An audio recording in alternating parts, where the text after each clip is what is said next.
Just after 6 o'clock. In fact, a whole 35 seconds of it. It is Edge Radio Australia.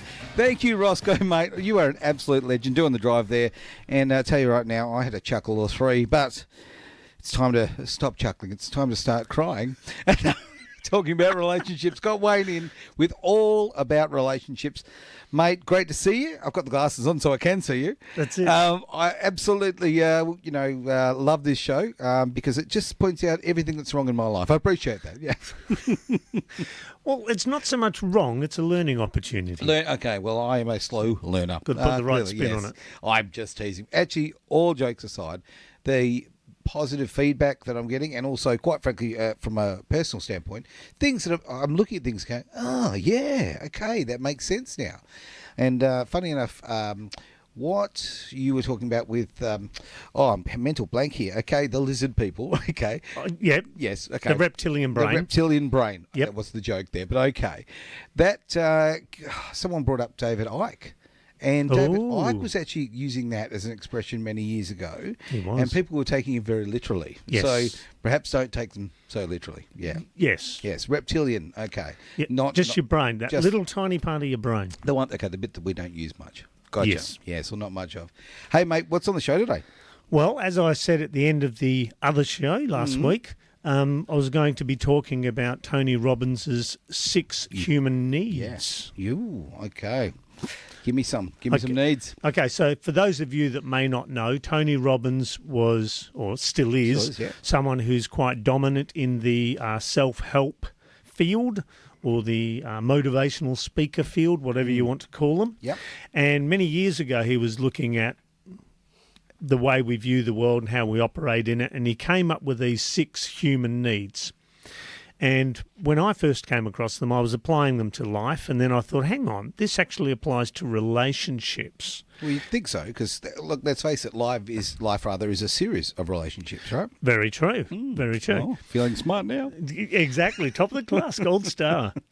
So what I realised was if you can apply it to a relationship, it allows you to better understand not just yourself, but also your partner and how you work together and all of that sort of thing. Makes sense, right? Exactly. So these are the ones that I wanted to explore tonight and explain a little bit of how I believe they apply. Okay. And how you can benefit from using them. All right. Okay. Well, come on, load us up with some benefits. All right. Friends? So we'll start with number 1 because that's always the best place to start. I hope so. So number 1 is certainty.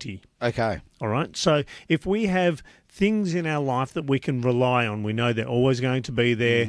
We don't have to doubt their existence or anything like that. We have security. We can feel comfortable within ourselves. We can feel comfortable in the relationship or the situation.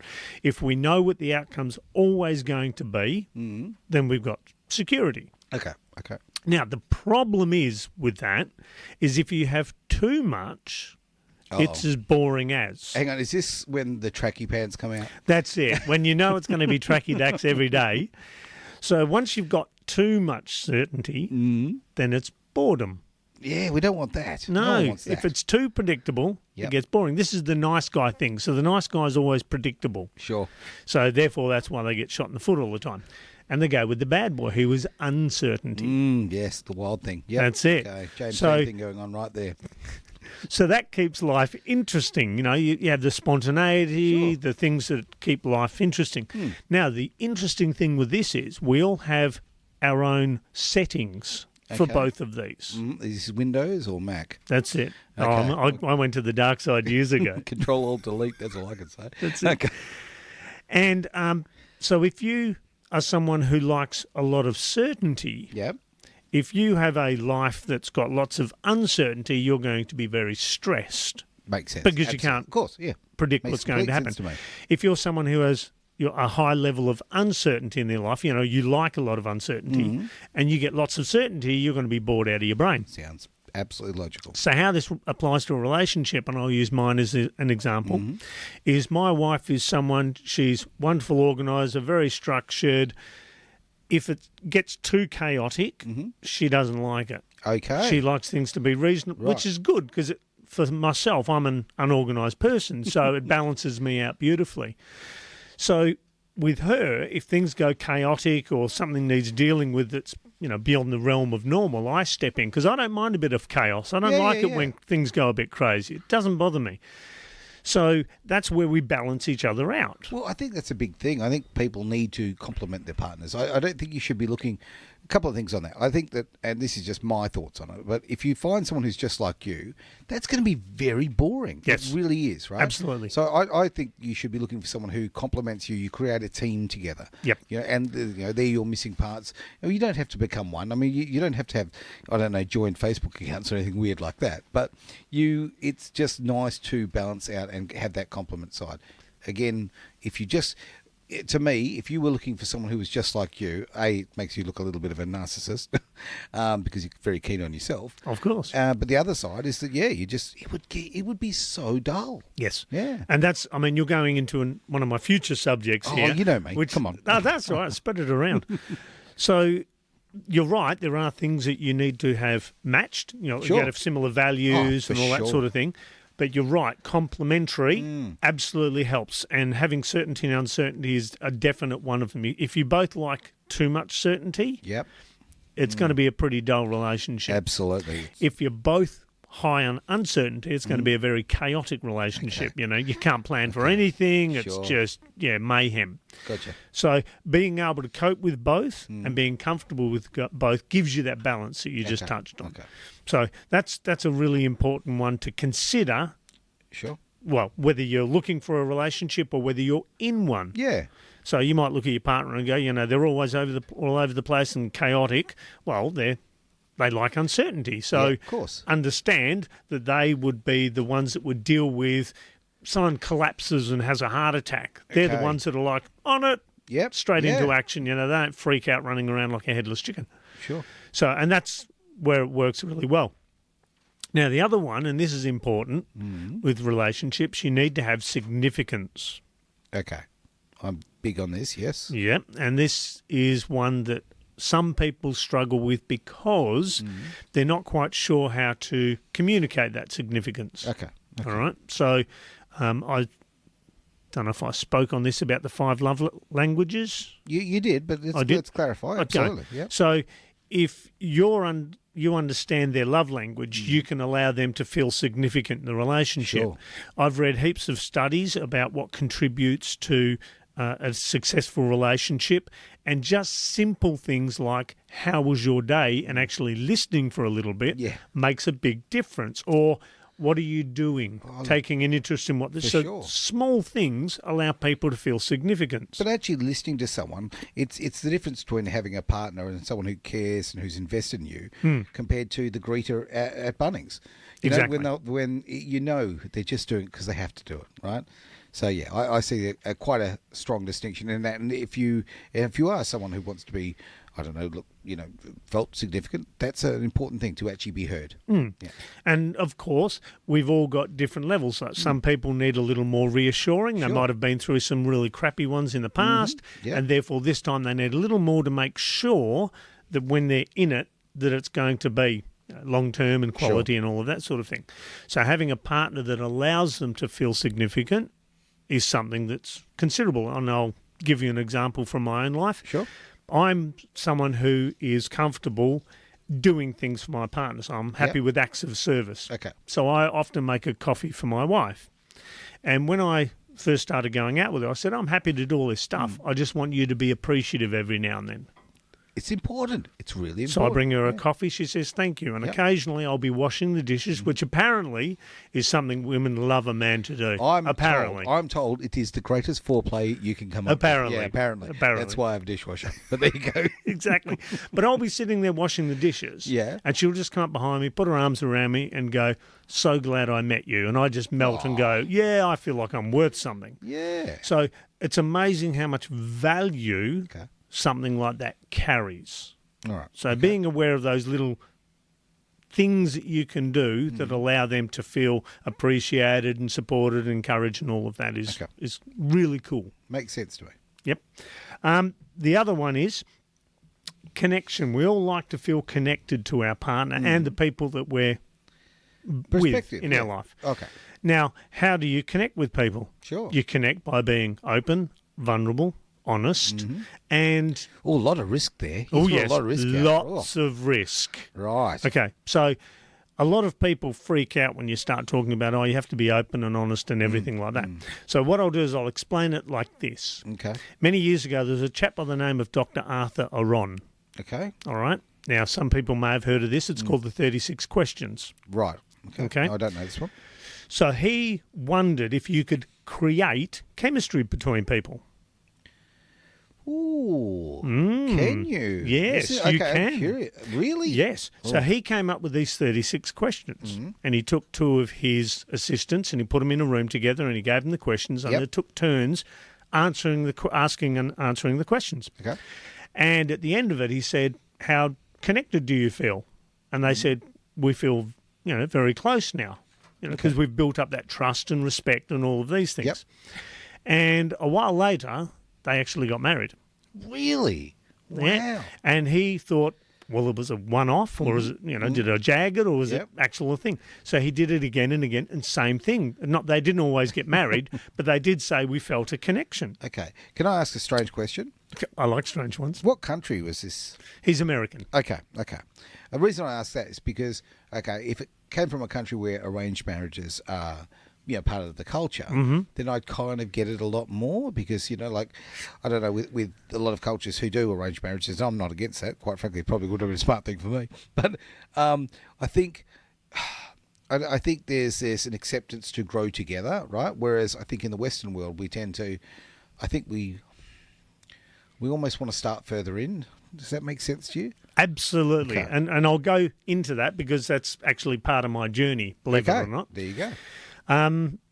So these questions, what they are is the first one is very innocuous and bland and not threatening. And as you go along, you slowly ask questions that are a little more personal, a little more probing, so you build up trust and respect. Right. So if you want to build connection with someone, you do the same thing. You ask them a nice simple question like, what sort of hobbies do you have? And then you start getting slowly more and more personal. Sure. Yeah.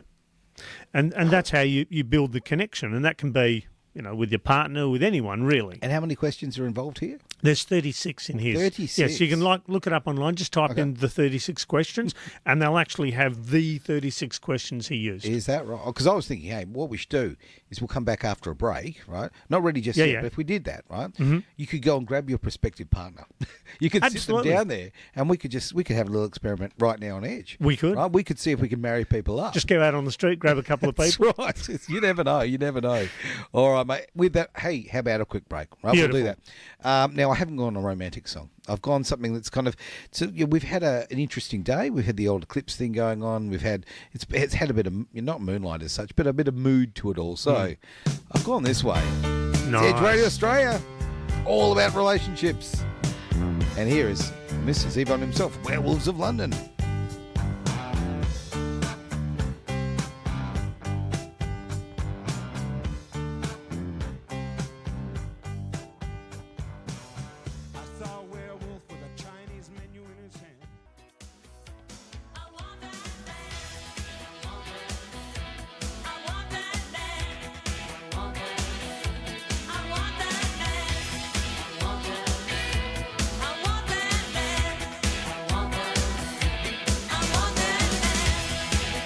Then go get him. Jeez, Deborah, so desperate. Yes, put it out there, honey. Don't be shy. It's Edge Radio Australia. We are doing all about relationships. Got Wayne in the building. Wayne, you're saving us. What can I say? You got 36 rules for life. Great stuff. All these things you can apparently use these 36. We'll call them rules again. Whatever. Hang on. Suggestions. Questions. Something like that. And I can just walk down the street and I can make anyone fall in love with me. So what we need to do is... I don't think it's quite that much of a magic bullet. Look, this is what I can hear, okay? Okay. Let's not worry it's about your twist on it. Yeah, exactly. Forget reality here. So did you, in the break, I hope you had a couple of great songs there, but you heard Deborah Harry doing a thing. But did you go and grab somebody out of the other room, drag them in there, ready to go? Because... you could bamboozle them They're here. calling up the priest now. That's right. And in 3 years' time, we'll get The Exorcist, right? It'll be fine. Exactly. And as I was implying with this, Yep. that you don't need the actual 36 questions. You can use your own questions. I was joking. But I know, yes, I know. But just for the people at home, in case they think, Yeah. I'm just going to look these up and go and use them. If the people at home are taking me literally, you've got other issues. Exactly. We need to talk. The important part is two parts. It's creating an environment where your partner or potential partner is able to talk, and as they're progressing, they trust you more, they respect your responses more, they're allowed to feel safer. Yep. So therefore they'll reveal slowly more and more. And if you create that environment, it's very easy for them to do that. Makes sense to me. You know, so you don't negate them, you don't minimise them, you don't try and get them to explain or justify things. So you basically let them have a voice, and all you're doing is just listening. Yep. So if you do that, Common sense. it's pretty easy for a relationship. Now, before you touched on arranged marriages. I did. Believe it or not, that was one of the things that started my journey to sort this out. You see, I'm very psychic, mate. You You can are. tell. Yeah. I read that. Psychotic. Something. There's a P, there's an S. I don't know. It's very complicated. So I was reading all the books on doing relationships and all of that sort of thing. And then my next door neighbour at the time, his name was Jack, and he was Indian. So I don't think Jack was his proper name. Could have been. You never know. Yeah, I think he westernised it a little. Anyway, having a chat to Jack one day, and we spoke regularly anyway. He was a lovely neighbour. And he happened to mention that he had an arranged marriage. Right. And I went, Jill, perhaps, but that's okay. That's it. And I said, I've never met anyone with an arranged marriage before. Right. You know, explain it to me a little bit. And I mean, we all know that the parents pick the partner. Sure. But what was interesting and intrigued me about his journey was he said that when he first met his wife, he couldn't stand to be near her. Wow. Could not stand her. That normally happens at the other end. I know. Okay. But he said after, I think they'd been married 16 years by that stage, Wow. Okay. he said he couldn't think of life without her. That's very sweet.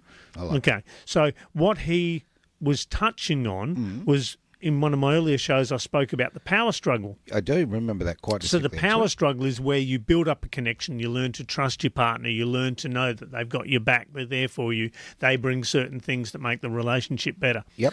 So that's where I started from, the premise that he had of, all right, so if I was my parent Yeah.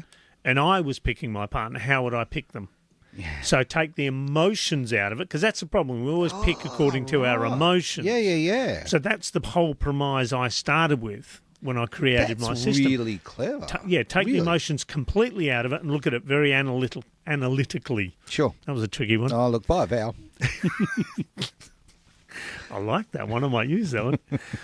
So that was basically the whole thing that started my whole journey of creating my system that allowed me to find my wife, etc., etc.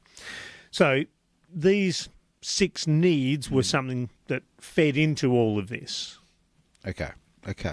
Now, if you have those 4 things in your relationship, you've got a contented relationship.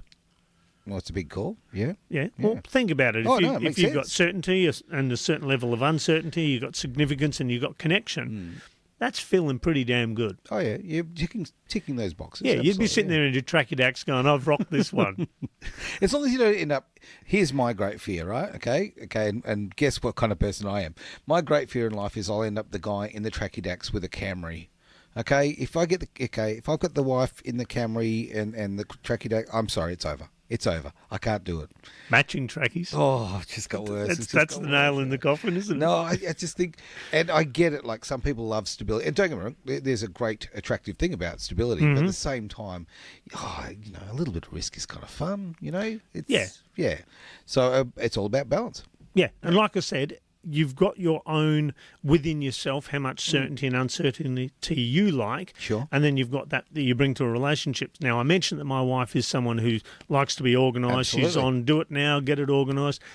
She does have a level of uncertainty, though. Okay. Yeah. Well, do tell. I This has got home, juicy. I came home the other day and opened up the door. I'm like, hi, honey. Silence. And I'm like, oh, here we go again. Uh-oh.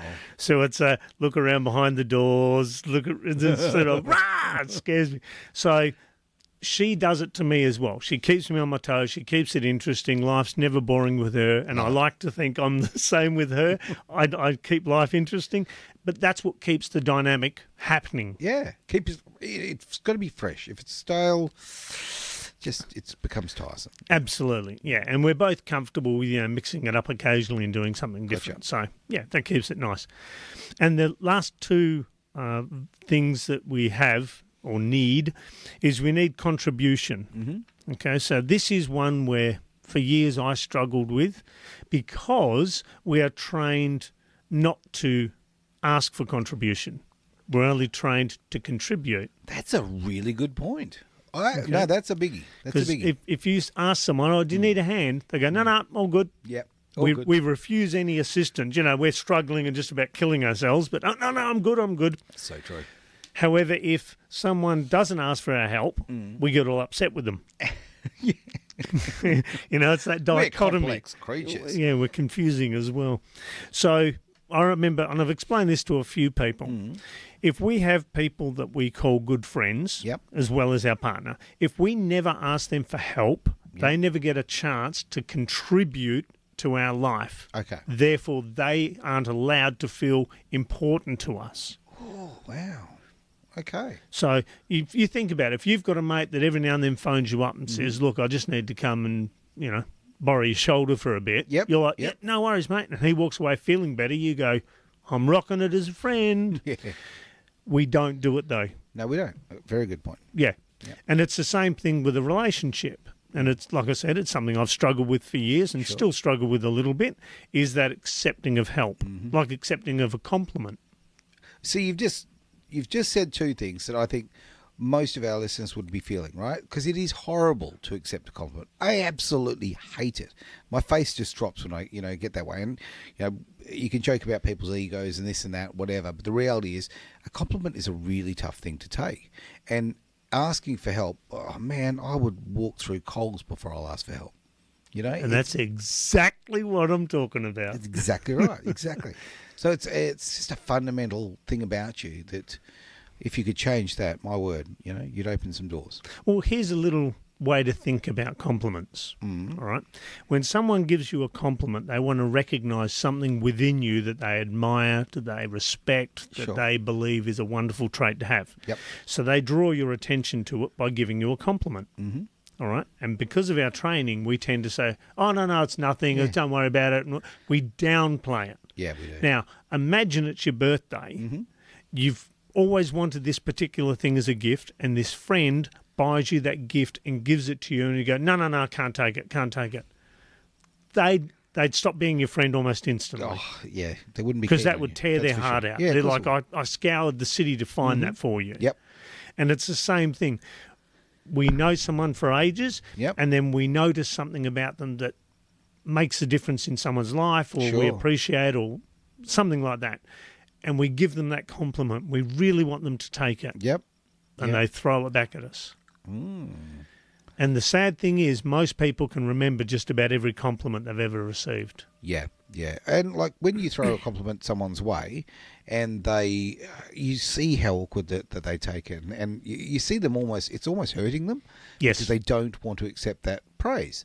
And I don't know, maybe it's a cultural thing. Certainly Australians, we tend to be, I don't know, we've got this inferiority complex to a degree. That's why we finish the end of every sentence with a question, an inflection. I mean, we have that. Like, it's a real thing. And I wonder, is this a phenomenon that's more Australian kind of culture? I mean, would you get the same in the US, for argument's sake? I would say most people would be uncomfortable with a compliment. Okay. And again, that's just one of those things that we're taught, like don't be a bother to people, don't upset people. It's that thing that gets bashed into us as a kid. Sure. Now, for myself, a number of years ago, I thought, you know what? If they've taken the time to recognise that in me, I'm just going to go, you know what? I'm going to take it. And it was uncomfortable at first, but now I'm like, that's cool that you recognise that. Thank you. You can just use the word thank you, right? Do you know what I mean? In my head, I say, thank you for recognising that. And then to them, I say, thank you. I don't say the Yeah, no. That'd just be weird. It would be. No. What I'm saying is that, is if anyone gives me a compliment, I kind of, in my mind, I've got this barrage of things of how I need to make that compliment disappear. Yes. Okay, so I just negate it as much as I possibly can. Yes. Whereas I could just say something very simple. I could just say, thank you. One word, right? And we could move on. Yep, exactly. Practice it. Practice. I'll give it a crack. Nice. But I think certainly when you give compliments to other people, exactly that, you are waiting for it to be acknowledged. You don't want it to be nullified. You don't want to be talked down. You Absolutely. want it to be, because you are giving them a gift. This is clever stuff, mate. Yeah. I like it. And that's why I was saying, like, when I'm doing the dishes and my wife hugs me, and it's just like she recognises that I'm making the effort. And I mean, she says to me occasionally, "What did I do to deserve you?" I said, "You're just being the awesome person you are." So, natural progression. Seems fair. Yeah. But it's the same thing, though. If she came up and hugged me Yeah. and I sort of put her down or negated the comment, that would wound her deeply. Yeah.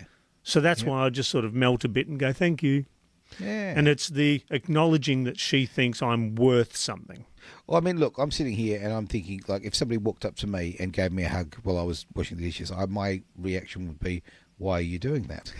Right? That's the honest truth, right? And that is so the wrong answer. But again, it's conditioning, right? It's conditioning. Yes. You're not being accepting of that compliment or that positive reinforcement. Yeah. So the question I often get people to ask is this working for me and getting me the result I want or not?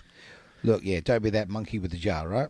Exactly. So if your result is your partner feels like you can't take the compliments, therefore you think she's not worth it, or he, whichever way you're looking at it, then you need to say, yeah, that's not getting me the result I want of connection with my partner. Fair call. So I've got to let them contribute to my self-worth, to my values, so that they feel I believe I want them in my life. I like that. I think there's a lot of really powerful stuff in what you've just said. Thank you. It's something you've got to slow down. In fact, I almost feel like we should just put this thing on a loop because... Oh, yes. Yeah, well, you need to, with many things in life, okay, you've got to watch it or listen to it time after time to actually get it to sink in. Yep. And I think it's really something I can certainly look here. I can sit here and I can look into myself and I can go, wow, there is a part of my life that I absolutely screw the pooch. I'm just really bad with the compliments. I love to give compliments, and I really do love giving compliments. But I'll tell you right now, cannot stand them. Oh, I hate it with a passion. Well, it's not actually. I don't hate it. I just feel mega uncomfortable. Yeah. Exactly. And on the other flip side, when I do give them, look, I want them to be acknowledged. Yeah. I want Geez, the irony of that one. Oh, I know. I want the bow on it, right? Come on. Look, I never said I was perfect. As I said, I'm a relationship expert. I've been in heaps of them. Yes. Hey, mate, we need a bit of a break. All right? We need a bit of a song. Already? I know. You can talk so much. It's just ridiculous. Talk. What the wife says. Look, I actually will say this very quickly before the song. I went on a date many years ago, and this girl was talking so fast and so much, and I thought, hang on, if I'm noticing it, right? Seriously, oh my God. I talk for a living, and this is happening in front of me, and this girl said to me, and you know what? I went on this date last week, and it was really great and all that kind of thing, but and ultimately, you know what he said to me? He said, "Can you talk underwater?" And I was thinking, oh my God, I'm glad I brought a snorkel because, my God, you can talk underwater. But some people can, and that's their thing, and away you go. So I'm only teasing. So on a date, just don't mention the fact that you talk underwater. Okay. Well, I was going to say there's a difference between quantity and quality. Big difference. Very, very true. It's Edge Radio Australia. It's all about relationships.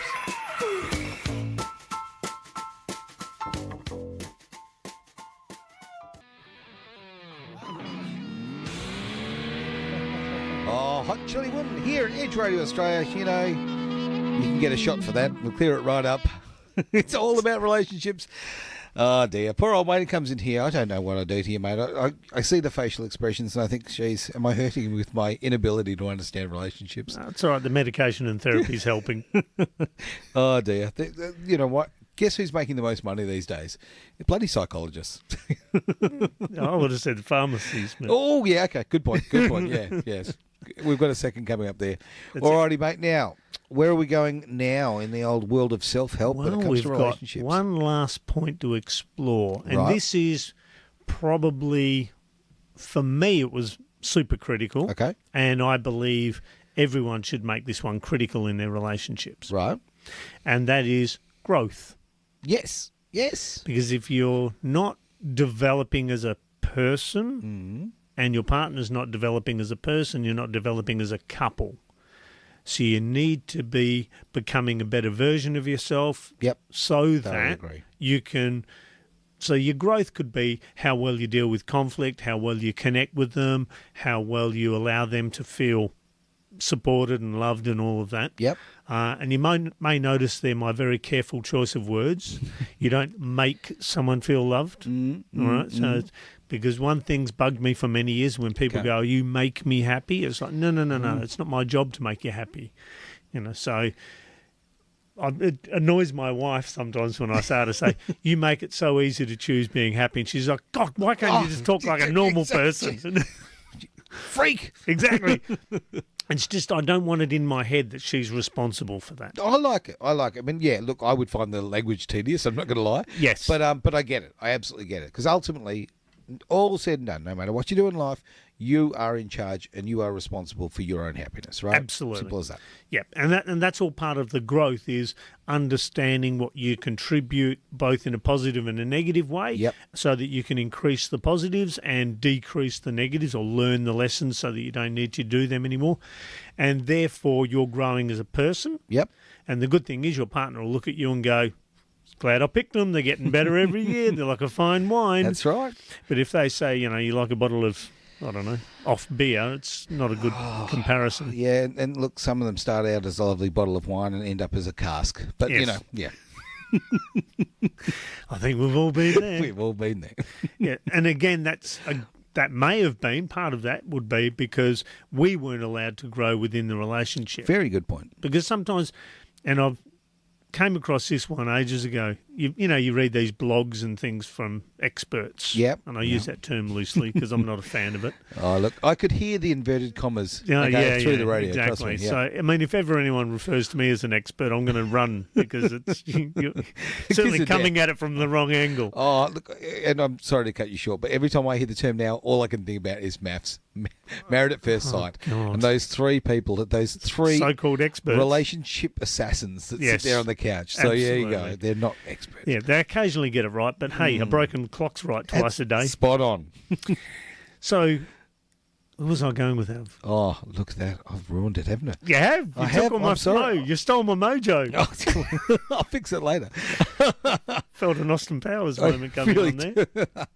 Oh dear, hang on. Look, we've got to do this properly, mate. Hang on. If you're going to say this, I think I've got to, I've got to get the sound effect right. We've got to really be slick about the way we go about this, right? Okay. I've lost my mojo. Edge Radio. Love it. Dear, Great character. Too many buttons, too little time. Okay, Yes. go on. So, if you're in an environment with your partner and you're both contributing to a positive environment being created where it's easy to choose becoming that better version of yourself, being more open, more honest, more Sure. vulnerable, being able to ask for help more Yep. and being able to help them. So that's the sort of thing where if you've got that, you're set. Sounds like a good plan. Yeah. So if you've also got the contribution and the growth, that gives you fulfillment. Okay. So it's all nice to be content in the relationship, but you need to feel fulfilled that Oh, you're no doubt. in a relationship that's worth having, that you're with someone who's appreciative of you and doesn't take you for granted and all of that sort of thing. Okay. Yeah, no, it makes complete sense. So they were all things that were pretty critical to me because there Sure. were things that I brought to a relationship, and we're all the same. There's things that we do. Have you ever known someone that does something so easily? You think, oh, I could do that. Oh, yeah, I'll have a crack. Absolutely. Exactly. And then you do it and you're all thumbs and you make a complete hash of it. Well, these people have a natural propensity for that particular skill or attribute or something. Like, Okay. say, organisers. Like my Yeah. wife's a brilliant organiser. Yep. And that's just something she does naturally. And if you're aware of that and what you can bring into a relationship skill-wise and how that contributes Sure. to you both growing, Yeah. you know, Yeah. and Again, be it's back, appreciated and it's back to that teamwork thing. It's about that Absolutely. compliment. Yeah, exactly right. Like, if you've got sort of two people who are exactly the same in the relationship, you're gonna butt heads, and you're not going to get anywhere. You need someone who complements your weaknesses. Okay, or weakness is probably the wrong word. I would have picked something a little better. Well, hell, you're the expert. Nice little return there. Absolutely. Back to the keeper. No, I thoroughly agree. As I say, I think that and picking people who the things that are not your strengths, I guess, is probably the best way. That complement them. And that it makes life so much. It just flows along. Things go along better. It's win-winner. Yeah, and it doesn't even have to be something where you don't have a strength. It just could be something you just don't like doing. Oh, okay, like paperwork. Yeah, absolutely. Exactly. I cannot stand paperwork. So my wife and I, we know a couple. They had a business for quite a number of years. Yep. She ran the office. He didn't interfere. Right. All right, and he ran the factory, and she didn't interfere. They had their own realm, And it works. and they did brilliantly out of it. Ended up employing heaps of people and sold it a while ago, and now living the life of Riley. Oh, good on them. But it came from them understanding what they each brought to the relationship, so that they can maximise it. Absolutely. That makes sense to me. And you want to maximise things. Otherwise, again, we just go back to that humdrum sort of existence, right? Yeah. Where you're not fulfilled, right? Exactly. I mean, to me, the things that we've been talking about today, I think that this ability to take compliments and all of that, I think that's something we could really reinforce. I think that... Oh, please. I'd actually throw the ball to you on this one. Like, let's talk about that a little bit more. Reinforce what you said before, because I think that is such a big lesson people can get out of this. Okay, because we are ego-driven creatures. No. I know, scary. Whenever something happens, we always make it about us. We take it personally. Absolutely. So when someone gives us a compliment, straight away we go, oh, I've got to deflect it or negate it or throw it back to them. Or instead of saying, okay, they've taken the time to appreciate me, I need to let them know that I appreciate the fact that they've taken that time by saying thank you. So we need to spin things around from being all about us in that regard and letting that other person know that we're glad they're in our life. Okay. I'm sorry I backtracked on, but I did for a reason, because I just genuinely think it's a big thing. I think that in so many relationships, and I'm, again, pointing straight at myself on this one, is I think that this has been a great failing that I've, suffered from, I guess. And I would like, if we can put out this advice, if we can stop others from making that mistake. Absolutely fantastic. Yeah, and there's a lot of things that we get drummed into us when we're little that actually end up causing us more harm than good at the end. And the sad thing is the people that did it had good intentions. Oh, for sure. Yeah. Like the don't bother people bit. If you've got problems, don't bother people. Yeah, but a lot of things in life we learnt that we shouldn't have learnt, like the recorder. I mean, we've gone through life with some bloody shocking lessons, right? Yes. Yeah, so I don't know, maybe when you do eventually grow up and you get this little thing, we like to call maturity, okay, or emotional intelligence, it's a good time to sort of kick back and go, yeah, maybe I'll clean out throw some of the baggage out. That's it. I mean, look, I did actually, and my lovely lady doesn't even know this, but I actually threw some stuff away the other day. I did, which I had been holding on for sentimental reasons. And I thought, you know what, this is just, it's silly. Every time, because when I see these things, it's actually bringing me sadness. So why in the world am I holding on to it, right? So, I don't know, the progression of a relationship and the progression of growing your emotional intelligence and understanding that you're going, okay, in my case, my old habit of holding on to things, okay, an old habit of holding emotions in inanimate objects, right? Okay. And I thought to myself, like, well, this is not a good emotion that I'm holding. I know it's attached to something that was good, but it's time to get rid of it. And this is something we don't do when we're, 20 and young. And yeah, but sentimentality can be a good thing. Oh, I thoroughly agree. Yeah. Thoroughly agree. Because things like our family traditions are rooted in sentimentality. No doubt. It keeps us rooted to where we came from, etc., etc. So going back to the question I asked before, and it's always a good one to do with anything, is this getting me the result I want? Yes. Yep. If it's not, try and look at something else, a better tool. The other interesting thing as well is it might be getting you the result, but if it's causing a lot of damage on the way, you may want to get better tools. All right. Yeah. Right. Now, what's in the toolbox for next week? Well, I want to look at 3 different aspects within a relationship, and I'm not going to give anything away by mentioning them. Oh, come on. They are 3 parts that are critical to get in balance, and if you have 2 in there and present and the other one's sort of a little deficient, you're going to struggle with your relationship. Okay. Getting these 3 in balance is really important. All right, so we've got that to look forward to. Guess what else we've got to look forward to? This show is going to be repeated on Sunday. Oh, life doesn't get any better. Jeez, look at that. The Reheated Pizza is happening on Sunday, which is a great opportunity. All the great shows that we have, well, most of them, a big chunk of them anyway, through the week, we replay on Sunday, which is a great opportunity to do that. And when you're just having a chilled out Sunday, you put it on in the background, you just go through your life, and actually having a bit of a look at it and talking to people. People have been doing exactly that, going through different subjects and different shows, obviously. It's a nice thing to do. Yeah, and the other good thing, and I'm glad time. you mentioned this one, you put it on in the background. Yeah, absolutely. Okay, so your brain filters out a lot of stuff, but it's paying attention. So For sure. it will go in there, and that this information we're talking about, and in every show, will be somewhere in your brain getting germinated and fed and watered, and it'll be growing. So it's good to listen. Just Awesome, listen. mate. All right, now where can we get hold of you if we want some more information? Easiest way, just type in Wayne Brown Life Back on Track onto your favourite browser, and I'll pop up in many different forms. Good as gold, mate. We're out of here. It's Edge Radio Australia. Thank you for being part of All About Relationships. Bye.